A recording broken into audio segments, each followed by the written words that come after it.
Hello दोस्तों, हम सब पढ़ रहे हैं अव्यय। और अव्यय के हम जो हैं दो प्रकार पढ़ चुके हैं, जिसमें हम क्रिया विशेषण पढ़ चुके हैं। उससे पिछले वीडियो में हमने संबंध बोधक अव्यय के बारे में पढ़ा था। और आज जो है हम अव्यय का तीसरा प्रकार पढ़ने जा रहे हैं, और तीसरा प्रकार है हमारा समुच्चय बोधक अव्यय। तो आप सभी मेरे साथ नोट्स बनाते हुए चलेंगे तो ज्यादा अच्छा है, अदरवाइज आपको नोट्स बने हुए भी मिल जाएंगे। तो ये है हमारा समुच्चय बोधक अव्यय। समुच्चय बोधक अव्यय होते क्या हैं, इसके बारे में अगर हम बात करें तो ये वे शब्द होते हैं जो क्या है, दो वाक्यों या उपवाक्यों का क्या करते हैं, जोड़ने वाले क्या होते हैं, वे शब्द होते हैं। ठीक है, तो दो वाक्यों को जोड़ेगा या उपवाक्यों को जो जोड़ने का काम करें, जो शब्द जोड़ने का काम करें, वही क्या कहलाएंगे, हमारे समुच्चय बोधक अव्यय कहलाएंगे। जैसे एग्जाम्पल के लिए देखिए, जैसे और, या, अथवा, लेकिन, फिर भी, नहीं तो, अगर, मगर, बल्कि, किंतु, परंतु आदि। ये शब्द क्या करते हैं, दो वाक्यों को आपस में क्या करेंगे, जोड़ने का काम करेंगे। या कोई भी दो उपवाक्य बने हुए हैं, कोई वाक्य और उपवाक्य, उसको जोड़ने का काम करेंगे। ये सारे शब्द होते हैं। तो और आ जाए, या, अथवा, लेकिन, किंतु, परंतु, ये सारे शब्द क्या है, हमारे समुच्चय बोधक होते हैं।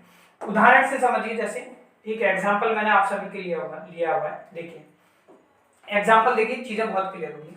मैंने उससे मना किया, ठीक है, मैंने उससे मना किया, एक वाक्य बन गया। वह नहीं माना, वह नहीं माना दूसरा बन गया। लेकिन ये क्या कर रहा है, जोड़ने का काम कर रहा है। तो क्या बना, मैंने उससे मना किया लेकिन वह नहीं माना। और अभी हमने क्या करा, दो वाक्य या उपवाक्य जोड़ने वाले शब्द क्या कहलाते हैं हमारे, वो क्या कहलाते हैं, हमारे समुच्चय बोधक। तो यहां पर देखिए इसमें लिखा हुआ भी है लेकिन, है ना। तो देखो, मैंने उससे मना किया लेकिन वह नहीं माना, ठीक है। तो ये क्या हो गया, हमारा समुच्चय बोधक हो गया। जैसे मोहन या रमेश घर जाएगा, तो या क्या कर रहा है, मोहन और रमेश को क्या कर रहा है, जोड़ने का काम कर रहा है। ठीक है, तो यहां पर ये आ गया, मोहन या रमेश घर जाएगा। ऐसी सूरज उगा इसलिए अंधेरा भागा, तो सूरज उगा इसलिए अंधेरा भागा। तो इसलिए आ गया आपका और, अथवा, लेकिन, किंतु, परंतु, फिर भी, ये सब क्या है, हमारे समुच्चय बोधक अव्यय होते हैं। आशा करता हूं आपको डेफिनेशन अच्छे से समझ आई होगी। तो समुच्चय बोधक अव्यय क्या होते हैं, ये वे शब्द होते हैं, दो वाक्य या उपवाक्यों को क्या करते हैं, जोड़ने का काम करते हैं। जैसे और, अथवा, लेकिन, किंतु, परंतु, ये सारे एग्जाम्पल हमने देखे। अब समुच्चय बोधक के भेद से क्वेश्चन आपसे परीक्षा में आपसे पूछा जाता है। तो आइए अब हम पढ़ते हैं समुच्चय बोधक के भेद के बारे में।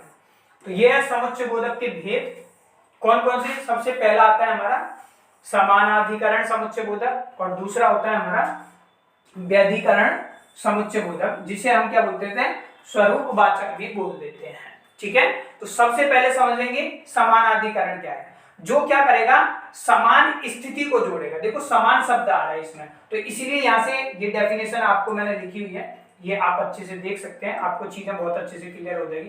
देखिए क्या बोल रहा है, समानाधिकरण समुच्चय बोधक क्या होते हैं, जो समान स्थिति या बराबर वाले शब्दों को क्या करेगा, आपको जोड़ेगा। यानी कि बात क्या है, संज्ञा को संज्ञा से जोड़ेगा, है ना, सर्वनाम को सर्वनाम से जोड़ेगा, विशेषण को विशेषण से जोड़ेगा। जैसे संज्ञा का एग्जांपल लीजिए, जैसे राम और श्याम, है ना, या मोहन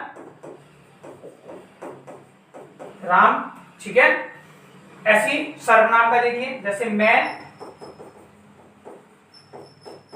या तुम, मैं या तुम, ये मैंने लिखे हुए भी हैं आपके लिए, देखिए, ठीक है।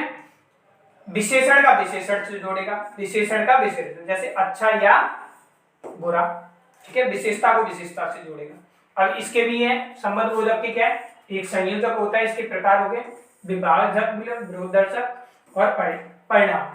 इसमें क्या आएगा आपका, जैसे और आ गया, तथा, एवं, वा, ये शब्द यूज होते हैं। या, अथवा, चाहे, नहीं तो। विरोध में क्या हो जाएगा आपका, लेकिन, किंतु, परंतु, मगर। दर्शक, परिणाम दर्शक में इसलिए, अतः, ये हो जाएगा। आप इतना कर लोगे तो भी इनफ है। अगर आपसे डिटेल्स में पूछा जाता है तो इसके भी ये भी आप कर सकते हैं, देखते ही अगर वो ऑप्शन देता है तो, ठीक है। आप इतना कर लीजिए, इस समानाधिकरण समुच्चयबोधक होता क्या है, ये वे शब्द होते हैं जो समान स्थिति या बराबर वाले शब्दों को जोड़ेगा, यानी संज्ञा को संज्ञा से जोड़ेगा, सर्वनाम को सर्वनाम से, विशेषण को विशेषण से, ठीक है। इतना आपको याद रखना है। बाकी इसके ये चारों और प्रकार होंगे, अंदर आपको और नॉलेज लेनी है। तो आगे चलते हैं, दूसरा व्यधिकरण समुच्चयबोधक, दूसरा प्रकार आ गया हमारा। दूसरा प्रकार होता है व्यधिकरण समुच्चयबोधक। अब व्यधिकरण समुच्चयबोधक क्या होता है, ऐसा वाक्य जो दूसरे वाक्य पर क्या हो, निर्भर हो, और उसको जोड़ने के लिए जो उपयोग होने वाले अविकारी शब्द होते हैं, पढ़ा है ना, विकारी शब्द होते हैं जिनमें विकार होता है, अविकारी शब्द होते हैं, उन्हीं को हम क्या बोलते हैं, व्यधिकरण बोलते हैं। तो ऐसा वाक्य जो क्या है दूसरे वाक्य पर क्या होगा, निर्भर यानी कि डिपेंड होगा, और उसको जोड़ने का काम कौन करेगा, अविकारी शब्द करेंगे, तो वहां पर क्या होगा, आपका व्यधिकरण होगा। जैसे जबकि है, पहले, यदि, फिर भी, क्योंकि, ये शब्द आएंगे, ठीक है। अब इसके भी ये तीनों प्रकार ये इसके, कारणवाचक, उद्देश्यवाचक, संकेतवाचक। तो अगर आपको दिखाई दे रहा है क्योंकि है, जो कि है, चूंकि है, और उसे बोल दिया जाए ये कौन सा है, तो ये हो जाएगा आपका कारणवाचक, ये शब्द आएंगे। उद्देश्यवाचक कौन सा हो जाएगा, जिसमें की, जो कि, ताकि, ये होगा। संकेतवाचक कौन सा हो जाएगा, यदि, अगर, तो, यद्यपि, फिर भी आदि शब्द आएंगे तो, ठीक है। तो ये बहुत इजी होता है आपका। तो ये पूरा हम जो है पढ़ चुके हैं, कुछ है नहीं इसमें, सिर्फ कहानी इतनी सी है, आप याद रखेंगे तो भाई सारा काम किसका कर रहा है, ये क्या कर रहा है, यहाँ पर जो वाक्यों को जोड़ने का काम करता है, वाक्य या उपवाक्यों को जोड़ने का काम करे, वही क्या होता है हमारा समुच्चयबोधक होता है, ठीक है। तो एक बार आपको अच्छे से समझ आया होगा, नहीं आया तो इस वीडियो को 1 से 2 बार देखिए, आपको जरूर समझ आएगा। मिलते हैं आपसे नेक्स्ट वीडियो में, फिलहाल आज के लिए इतने। Thank you for watching. कोई भी डाउट एवं सजेशन है तो आप कमेंट जरूर कीजिएगा या कॉन्टैक्ट कर सकते हैं, और PDF नोट्स जरूर पढ़िए। Thank you for watching.